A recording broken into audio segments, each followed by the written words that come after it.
There's always one guy at work. Ours is Gary. Gary brought his own microwave from home to the office. Why? Breakroom microwave smells like betrayal and fish sticks. Fair. But Gary didn't bring a mini one. Nope. Full size, 1200 watts of chaos, plugged in under his desk.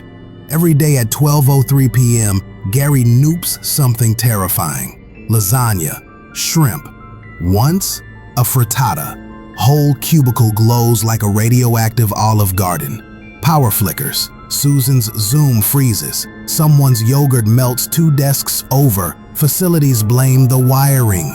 We blame Gary's ravioli. HR asked him to stop. He said, "This is my only joy. You take this, you microwave me next." Now, we all eat cold sandwiches. Gary, he dines in hell.